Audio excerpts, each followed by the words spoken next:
Now hold on, before you hit that ranked play mode, you should probably know these tips. And of course, if you're new here or find yourself coming back on the regular and you aren't already subscribed, why not? It's completely free and you're already coming back, as we are pushing for 10,000 subscribers. But anyways, I hope you sit back, relax, and enjoy the video. So when it comes to Deadlock and ranked play, we all know that you need to pick at least 3 different characters so that well you can play the game. Now most players that have played other games probably think you need to select at least 1 tank, 1 DPS, and 1 supportive/healer. But I say you don't need that stuff. Pick the 3 characters that you are most confident on. If you're picking a character that feels like it's a better pick for your team and you don't know how to play it, well, you're just putting yourself at a disadvantage for no reason. I'd much rather have more DPS players or more tank players or more support players than someone who's just filling in trying to fit better into the team. There's a lot with these types of MOBA games comes the mentality of confidence. If you're not confident on the character that you picked, don't play it. Easier said than done. For our next tip, no matter what rank you are or however you play the game, you at least have to know the knowledge of what all the items do in the game. Whether that's just knowing the bare minimum or knowing the full item to its exact detail. This skill allows you to have a better edge against your opponents and just trying to give the best counters possible in any scenario. Although this can be a double-edged sword at times. Sometimes it'll lead you to overthinking about certain items or builds regardless of the situation and just hurting you in the long run. So if you want to know how to properly counter each and every hero in Deadlock, click top right as I have a video explaining everything. Now I encourage you to create a build that you can stick with through every single game you do, one that allows for a little bit of variation between certain scenarios, but hopefully this build maximizes your weapon damage, your vitality, and spirit power in every single scenario, and minimizes on the things you may end up lacking. For our third tip, you might be the antisocial person that doesn't want to communicate to your team. Well, if you're gonna play ranked, you're gonna need to know how to communicate. Fighting as a team,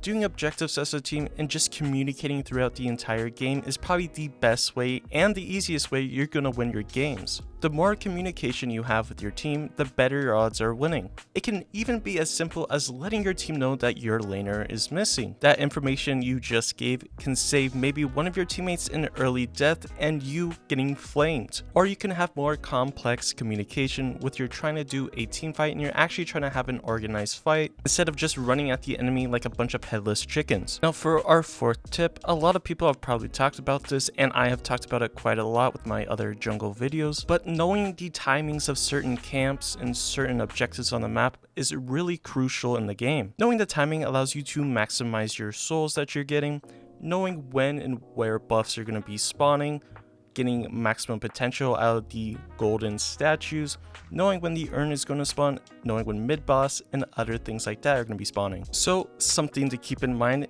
is that for the jungle camps, the small camps spawn at 2 minutes. More recently, the medium camps spawn time was changed from 7 to 5 minutes, and the hard camp spawn time changed from 7 to 8 minutes. After fully eliminating all of the jungle creatures in the said camp, they all have their independent respawn times. So for the easy or small camps, every 4 minutes after fully clearing it, they respawn. For the medium camps, it's going to be 6 minutes, and lastly for the hard camps, it's going to be 8 minutes. In my eyes, this is incredibly useful information that for some reason a lot of players don't know or just don't really pay attention to. Another thing to note is that the Sinner's Sacrifice or the slot machines you punch to exchange your HP for souls, they spawn at 10 minutes and they now give you a guaranteed golden statue buff after destroying it. And they respawn every 5 minutes, and there's a total of 4 of them all scattered throughout the map. Now another big thing is the power up buff / runes that spawn on the bridges next to the urn altars. These buffs or runes give you a substantial